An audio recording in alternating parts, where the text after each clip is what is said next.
Shalom sahabatku yang dikasihi Tuhan. Di pagi hari ini kiranya damai sejahtera menyertai kita semua. Sahabatku, renungan pagi hari ini yaitu arti sebuah pertobatan. Mari kita buka Alkitab di dalam kitab Ulangan 9 ayat 7 sampai yang ke-8, 16 dan 21.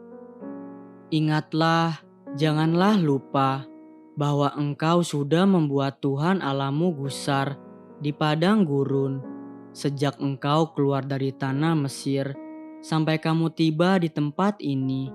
Kamu menentang Tuhan. Di Horeb, kamu sudah membuat Tuhan gusar, bahkan Tuhan begitu murka kepadamu hingga ia mau memunahkan kamu.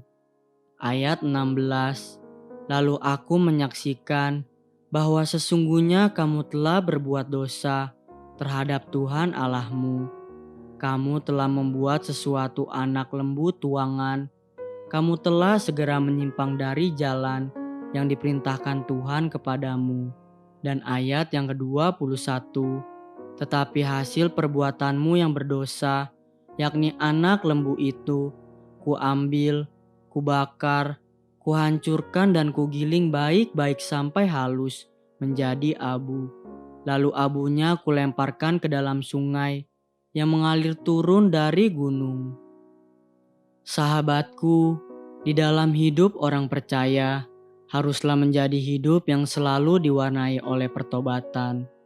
Bahkan kita terkadang berpikir salah bahwa pertobatan itu hanyalah sekedar menyesal dan menangis.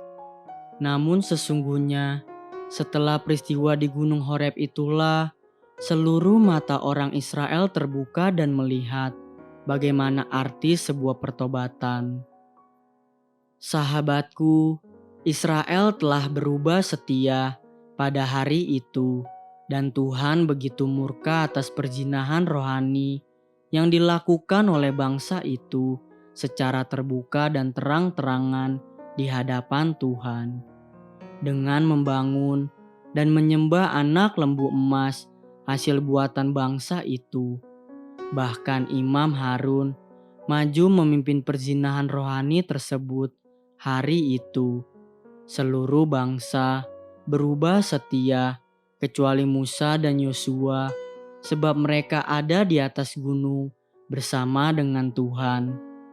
Inilah pelajaran penting yang pertama yang harus kita ingat. Sekalipun seluruh bangsa jungkir balik dan berubah setia, jika sahabat ada bersama dengan Tuhan dan berjalan dengan Tuhan, maka engkau tidak akan berubah setia. Setelah peristiwa tersebut, Tuhan begitu murka terhadap bangsa itu, sehingga dalam murkanya, Tuhan bersumpah hendak menghancurkan seluruh bangsa itu, kecuali Musa. Dan Tuhan akan memulai keturunan baru dari umat pilihannya melalui Musa. Karena kegigihan Musa untuk meredakan amarah Tuhan, Tuhan akhirnya mereda dan tidak jadi menghancurkan bangsa itu. Namun ada yang hancur hari itu, yaitu patung anak lembu emas. Itulah yang hancur karena dihancurkan oleh tangan Musa. Seperti di dalam kitab Ulangan 9 ayat 21. Tetapi hasil perbuatanmu yang berdosa, yakni anak lembu itu, kuambil, kubakar, kuhancurkan dan kugiling baik-baik sampai halus menjadi abu. Lalu abunya kulemparkan ke dalam sungai yang mengalir turun dari gunung. Sahabatku, inilah arti sebuah pertobatan. Mari kita coba renungkan jika itu terjadi hari ini. Bahkan terhadap anak-anak Tuhan sekalipun, apa yang akan dilakukan oleh anak-anak Tuhan terhadap buah hasil dosa? Jika itu adalah emas murni atau barang berharga yang sebagai buah hasil dosa, akankah kita lakukan seperti yang Musa kerjakan, seperti kuambil, kubakar, kuhancurkan dan kugiling baik-baik sampai halus menjadi abu. Lalu abunya kulemparkan ke dalam sungai yang mengalir turun dari gunung. Sahabatku, untuk hal yang seperti itu, mungkin sebagian besar kita akan merasionalkan hal tersebut dengan menjual dan hasilnya dipakai untuk kebutuhan lainnya. Sebab terlalu sayang untuk dibuang seperti itu. Tetapi tidak demikian dengan Musa. Semua kilauan emas murni itu tidak mampu membuat posisi hatinya berubah setia terhadap Tuhan. Itulah arti sebuah pertobatan. Itulah yang langsung meredakan hati Tuhan dan memulihkan bangsa itu. Haleluya, sahabat, mari kita sama-sama berdoa. Bapa Surgawi, terima kasih untuk kesempatan ini.